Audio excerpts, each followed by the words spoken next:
Hi dear friends, കണ്ണൂരിൻ്റെ സ്പെഷ്യലായിട്ടുള്ള മീനടൻ്റെ റെസിപ്പിയുമായാണ് ഇന്ന് ഞാൻ വന്നിരിക്കുന്നത്. ഇതിൻ്റെ ഫില്ലിംഗ് ആണ് ഹൈലൈറ്റ്. അടിപൊളി ടേസ്റ്റാണ്. ഇഷ്ടമാവുമെന്ന് കരുതുന്നു. എന്നാൽ വീഡിയോയിലോട്ടേക്ക് പോയാലോ? വീഡിയോയിലോട്ടേക്ക് പോകുന്നതിന് മുമ്പ് ഇഷ്ടമായാൽ പ്ലീസ് ചാനലൊന്ന് സബ്സ്ക്രൈബ് ചെയ്ത് സപ്പോർട്ട് ചെയ്യണേ. ആദ്യം തന്നെ നമുക്കിതിൻ്റെ ഫില്ലിങ് റെഡിയാക്കാം. ഇതിന് വേണ്ടി ഞാനിപ്പോൾ ഒരു 3 പീസ് അയല എടുത്ത് വെച്ചിട്ടുണ്ട്. അപ്പോൾ നമ്മൾ സാധാരണ നമ്മൾ ഫിഷൊക്കെ ഫ്രൈ ചെയ്യുന്ന ആ രീതിയിൽ നമ്മൾ മസാല, നോർമൽ മസാലയാണ് കേട്ടോ ഇത്. മുളക്, മഞ്ഞൾപ്പൊടി, ഉപ്പൊക്കെ ഇട്ട് നമ്മൾ മസാല പുരട്ടി വെച്ചിട്ടുണ്ടായിരുന്നു. അപ്പോൾ ഈ ഒരു ഫിഷ് നമുക്കൊന്ന് പൊരിച്ചെടുക്കണം. ഇതിന് വേണ്ടി ഒരു പാനിലോട്ടേക്ക് കുറച്ച് ഓയിൽ ഒഴിച്ച് കൊടുക്കുക. ഓയിൽ നല്ലവണ്ണം തന്നെ ചൂടാകുമ്പോൾ നമ്മൾ മസാല പുരട്ടി വെച്ചിട്ടുള്ള ഓരോ ഫിഷും ഇതിലോട്ടേക്ക് ഇട്ട് കൊടുക്കാം. എന്നിട്ട് ഒരു ഭാഗമാകുമ്പോൾ നമുക്ക് തിരിച്ചിട്ട് കൊടുക്കാം. നമ്മൾ സാധാരണ നോർമലായിട്ട് നമ്മൾ ഫ്രൈ ചെയ്യുന്ന ആ ഒരു രീതിയിൽ തന്നെയാണോ. അപ്പോൾ ഇത് പ്രത്യേകിച്ച് ഞാൻ പറയേണ്ട ആവശ്യമൊന്നുമില്ല, എല്ലാവർക്കും അറിയുന്നത് തന്നെ ആയിരിക്കും. അപ്പോൾ ഒരു ഭാഗമാകുമ്പോൾ തിരിച്ചിട്ട് കൊടുത്തിട്ടുണ്ട്. ഇതുപോലെ എല്ലാം തന്നെ ഫ്രൈ ചെയ്ത് നമുക്കിത് മാറ്റി വെക്കാം. ഫ്രൈ ചെയ്തിട്ടുള്ള മീൻ ഞാൻ ഇവിടെ മാറ്റി വെക്കുന്നുണ്ട്. ഇനി നമുക്കിതിൻ്റെ മസാല റെഡിയാക്കാം. ആദ്യം തന്നെ നമ്മൾ ഫ്രൈ ചെയ്ത് വെച്ചിട്ടുള്ള ഓയിൽ തന്നെയാണ് എടുക്കുന്നത്. അപ്പോൾ ഈ ഒരു മസാലയ്ക്ക് നല്ലൊരു ടേസ്റ്റ് ഉണ്ടാവും. അപ്പോൾ ഓയിൽ നല്ലവണ്ണം തന്നെ ചൂടാകുമ്പോൾ ഇതിലോട്ടേക്ക് 4 സവാള നന്നായിട്ട് കൊത്തി അരിയണേ. അത് നമുക്ക് ഇതിലോട്ടേക്ക് ചേർത്ത് കൊടുക്കാം. ഇതിനാവശ്യമായിട്ടുള്ള ഉപ്പ് കൂടി ചേർത്ത് കൊടുത്ത് നന്നായിട്ടൊന്ന് വഴറ്റിയെടുക്കുക. സവാള ഏകദേശം ഒന്ന് വാടി വരുമ്പോൾ ഇതിലോട്ടേക്ക് ഒരു 4 പച്ചമുളക് അരിഞ്ഞതും 1 ടേബിൾ സ്പൂണോളം ഇഞ്ചി വെളുത്തുള്ളി അരിഞ്ഞതും കൂടി ചേർത്ത് കൊടുക്കാം. എന്നിട്ട് എല്ലാം കൂടി നല്ലവണ്ണം തന്നെ ഒന്ന് മിക്സാക്കി കൊടുക്കുക. ഏകദേശം 1 മിനിറ്റോളം നല്ലവണ്ണം തന്നെ ഒന്ന് മിക്സാക്കി കൊടുക്കുക. അപ്പോഴേക്ക് സവാള നല്ലവണ്ണം തന്നെ വാടി കിട്ടും. സവാള ഏകദേശം നല്ലവണ്ണം ഒന്ന് വാടി വന്നിട്ടുണ്ട്. ഇനി ഇതിലോട്ടേക്ക് 3 മീഡിയം സൈസ് വരുന്ന തക്കാളി ചേർത്ത് കൊടുക്കാം. തക്കാളിയും ചേർത്തിട്ട് നന്നായിട്ടൊന്ന് വഴറ്റി കൊടുക്കുക. അതിനുശേഷം നമുക്കിതിവിടെ അടച്ച് വെച്ചിട്ട് ഒരു 5 മിനിറ്റോളം നമുക്കൊന്ന് കുക്ക് ചെയ്തെടുക്കാം. നമ്മുടെ തക്കാളി വെന്ത് വരുന്ന സമയം കൊണ്ട് നമുക്കൊരു അരപ്പ് തയ്യാറാക്കാം. ഞാനിപ്പോൾ ഒരു മിക്സിയുടെ ജാറിലോട്ടേക്ക് ഒരു 1/2 കപ്പ് തേങ്ങ എടുത്ത് വെച്ചിട്ടുണ്ട്. ഇതിലോട്ടേക്ക് ഒരു 1/2 ടീസ്പൂണോളം പെരിഞ്ജീരകം ചേർത്ത് കൊടുക്കാം. അതുപോലെ തന്നെ 1/4 ടീസ്പൂണോളം മഞ്ഞൾപ്പൊടി ചേർത്ത് കൊടുക്കാം. പിന്നെ ആവശ്യത്തിന് കുറച്ച് വെള്ളം ഒഴിച്ചു കൊടുക്കുക. വെള്ളം അധികമായി പോകരുത്. എന്നിട്ട് എല്ലാം കൂടി നല്ലവണ്ണം തന്നെ അരച്ചെടുക്കാം. അപ്പോൾ ഇവിടെ നന്നായിട്ട് തന്നെ നമ്മളിവ അരച്ചെടുത്ത് വെച്ചിട്ടുണ്ട്. അപ്പോൾ നമുക്കൊന്ന് തുറന്ന് നോക്കാം. നമ്മൾ ചേർത്തിട്ടുള്ള തക്കാളിയൊക്കെ നല്ലവണ്ണം തന്നെ ഉടഞ്ഞു വന്നിട്ടുണ്ട്. ഇനി നമ്മുടെ ഈ അരപ്പിലോട്ടേക്ക് നമ്മൾ ഈ ഒരു മസാലയിൽ നിന്നും ഏകദേശം ഒരു 2 ടേബിൾ സ്പൂണോളം ഇട്ട് കൊടുക്കാം. അപ്പോൾ ഇനി ചൂടോട് കൂടിയിട്ടല്ല, ഒന്ന് ആറിക്കഴിഞ്ഞ ശേഷം നമുക്കിത് നന്നായിട്ടൊന്ന് അരച്ചെടുക്കണം. അപ്പോൾ നമ്മുടെ മസാല ഇവിടെ അരച്ചെടുത്തിട്ടുണ്ട്. സൈഡിലോട്ടേക്ക് മാറ്റി വെക്കാം. ഇനി നമ്മുടെ ഒരു മസാലയിലോട്ടേക്ക് നന്നായിട്ടൊന്ന് വഴറ്റി കൊടുക്കുക.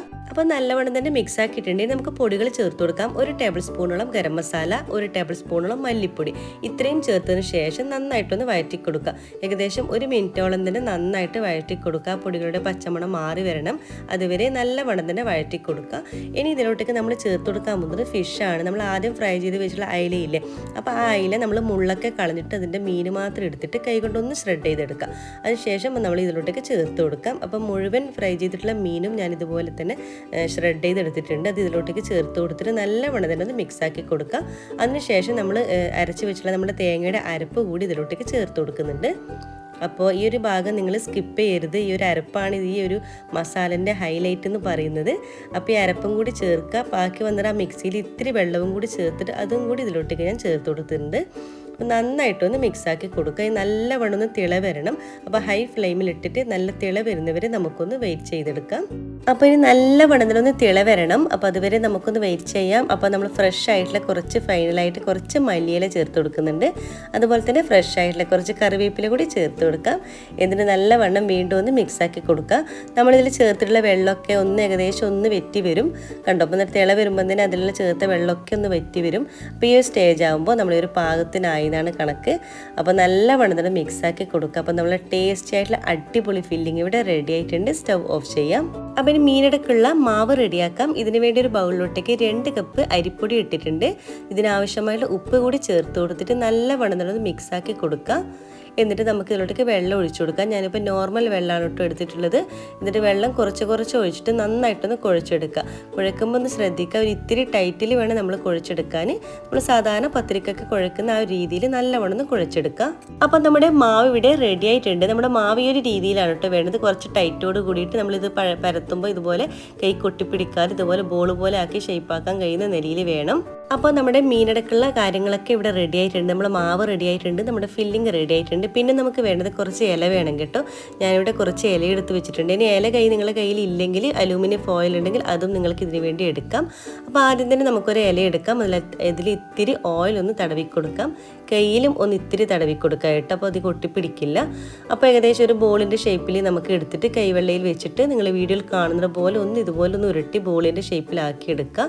എന്നിട്ട് ഇലയിൽ വെച്ചിട്ട് നന്നായിട്ടൊന്ന് പരത്തി കൊടുക്കാം. പരത്തുമ്പോൾ ഒന്ന് ശ്രദ്ധിക്കുക, തിന്നാക്കിയിട്ട് വേണം കേട്ടോ പരത്തിയെടുക്കാൻ.